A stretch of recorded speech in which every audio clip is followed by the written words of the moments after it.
Sa video na ito ay pag-uusapan po natin ang kasalukuyang sitwasyon ni XRP. Sa mga huling araw, nakita natin siya na bumaba at dumaan sa ilang mahihirap na sandali na ngayon ay nakatigil siya sa presyo na $2.82. Kaya ang tanong, talaga bang bumagsak na si XRP o may magandang pagkakataon na makabalik siya? Meron pong isang analyst na si Egrag Crypto na nagbigay ng kanyang pananaw tungkol sa posibleng susunod na mangyayari. So kung ikaw ay isang XRP holder o trader, tutok lang at samahan po ninyo ako sa pag-analyze ng mga chart at projections ni Egrag Crypto. Pero bago po tayo magpatuloy ay pakibasa na lamang po muna ang disclaimer dito po sa ibaba ng ating screen. Ayan, simulan po natin sa kung ano po ang nangyari kay XRP, bakit po siya bumagsak. Si XRP ang digital asset na matagal nang kinikilala sa crypto community. At siya po ay nakakaranas ngayon ng isang matinding pagbaba. Mula po sa $3 at higit pa, ang presyo niya ay bumagsak na ngayon sa $2.82 na siyang nagdulot ng pangamba sa mga investors. Bilang isang altcoin na matagal nang sikat, natural lang na magdulot ng takot ang ganitong presyo. Lalo na't ang market ngayon ay may mga biglaang pag-ikot. Si XRP ay hindi lang isang normal na crypto. Siya po ay may matinding halaga sa mga institution at sa buong financial ecosystem. Kaya't kapag siya ay bumagsak, malaking usapan ito. Ngayon ay ano po ba ang sinabi ni Ginoong Egrag Crypto? Bakit may magandang balita?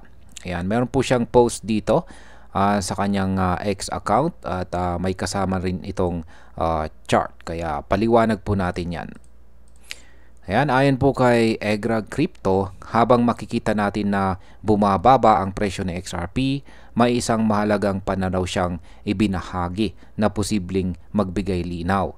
Si Egrag Crypto ay isa pong analyst na palaging sinusubaybayan sa mga ganitong panahon ng market. Nasa recent update ni Egrag, may interesting chart po siyang ipinakita dito na siyang nagpapakita ng possible trajectory ni XRP. Sa unang tingin, parang tinutukoy ng chart ni Egrag na tuloy-tuloy na pababa sa XRP. Makikita po natin ang maraming parallel zones na kulay green na parang pababang channel. Pero may twist po dito. Kapag mas inusisa mo, makikita mo na ang chart ay actually inverted at hindi pababa kundi paakyat ang alignment ng mga channel. Ibig sabihin ay hindi siya isang simpleng bearish pattern kundi isang ascending pattern na nagpapakita ng pagtaas sa mga susunod na buwan. Kaya't sa kabila ng kasalukuyang pagbaba ni XRP, may posibilidad na nagsisilbing stability ang mga test sa support levels nito at ito ang magsisilbing foundation para sa isang mas mataas na target. Ngayon ay ano po ang mga projections ni Egrag Crypto? Kung titignan po natin ang mga specific price targets ni Egrag, makikita po natin na may mga solid price po siyang tinukoy dito sa chart. Ang unang target na sinasabi niya ay $7. Kung magtuloy-tuloy siya mula sa kasalukuyang presyo na $2.82, ito ay magiging isang 148% increase. Kung iisipin po natin, isang malaking pagbabago na ito sa price action ng XRP.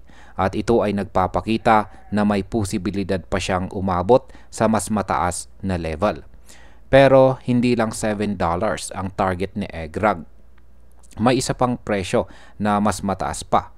Siya ay tumitingin din sa $11, isang 290% increase mula sa kasalukuyang presyo. At kung medyo mas mataas pa ang magiging galaw na XRP, may $27 target siya na nangangahulugan ng isang 857% increase sa kanyang kasalukuyang presyo. Ngayon paano po natin makikita ang long-term view? Ayon po kay Egrag, ang chart na ito ay nagbibigay ng ibang perspektibo. Habang nga ang short term price action ng XRP ay nahirapan, ang long-term outlook ay nagpapakita ng posibilidad ng malaking pagtaas. Kung maabot nga ni XRP ang mga targets na $7, $11 at saka $27, magiging isa siya sa pinakamalaking winners sa crypto space sa mga susunod na taon. Hindi ibig sabihin na agad-agad magaganap ito. Mahalaga po ang patuloy na market behavior at ang mga external factors. Ngunit kung magpapatuloy ang pattern at strength o lakas ni XRP, ang mga projections ni EGRAG ay tiyak na magbibigay ng malaking oportunidad sa mga investors. At ayan, sa bandang huli, sa totoo lang, ang pagganap ni XRP ngayon ay medyo magulo at puno ng uncertainty. Si XRP ay nakakaranas ng isang temporary setback.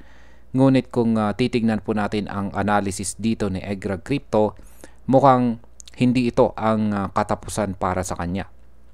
Habang ang presyo niya ay maaaring magpatuloy sa pagbaba, may solid na dahilan upang magtulungan ang mga traders at investors sa pagtingin sa long-term growth. Ang projection po na $7, $11 at saka $27 ay hindi po basta-basta at nagpapakita po ito ng isang malalim na analysis sa potensyal ng coin na ito. Ang pinakamahalaga po dito ay kung paano po natin makikita ang pattern. Huwag magpanik at subukang unawain ang bigger picture. Kung ang price levels na $7 o $11 ay magmaterialize, isang magandang oportunidad ito para sa mga may XRP o sa mga may balak pang bumili. Kaya ang epekto po nito sa market ay kung magtuloy-tuloy ang bullish momentum na ito, maraming pong traders ang papasok at bibili ng XRP na siyang magtutulak sa presyo nito pataas. Dahil po sa market uncertainty, baka may mga volatility moments. Pero kung magtuloy-tuloy ang upward trend, maaari tayong makakita ng malalaking rally na magbibigay ng magandang resulta. Sa kabila po ng pagbaba ng presyo, maaaring magtuloy-tuloy pa ang growth ni XRP sa mga susunod na buwan o taon.